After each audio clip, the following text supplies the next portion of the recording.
দিনের বন্ধুত্ব যেমন হয়। খাবারটা কিন্তু খুব ভালো বল। খাবারটা সত্যি খুব ভালো, খুব ভালো। বেশি করে খেয়ে নি, বান্ধবী খাচ্ছে বলে কথা, যত পারবো খেয়ে নেবো। খাবারটা সত্যি খুব ভালো ছিল রে, সত্যি।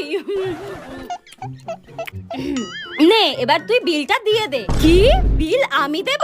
তুই কি পাগল হয়ে গেছিস? হ্যাঁ, তো কি আমি বিল দেব নাকি? আমি কোনো বিল টিল দিতে পারবো না। আর তার থেকে বড় কথা, তুই তো আমার থেকে বেশি খেয়েছিস, তাহলে তুই বিল দিবি। তো আমি বেশি খেয়েছি তো কি হয়েছে? আগের দিন তো তুই পুরো 5,000 টাকার বিল করেছিস, আমি দিয়েছিলাম। আর আজকে তো তোর খাওয়ানোর কথা ছিল। হ্যাঁ, তো সেদিনকে তো তোর বার্থডে ছিল, তাই তুই খাইয়েছিলি। আর আজকে কি আমার বার্থডে নাকি যে তোকে খাওয়াতে যাবো এমনি এমনি? কি ডাইনি, ঠিক আছে আমি দিচ্ছি, কিন্তু আমার কাছে তো এই 10 টাকাটাই পড়ে রয়েছে। আবার কার্ড বের করতে হবে, ভাল লাগে না। ডাইনি একটা, নে আমি বিল দিলাম, আর কোনোদিনও তোর সঙ্গে খেতে আসবো না। আমি নাকি বিল দেবো? যত সব।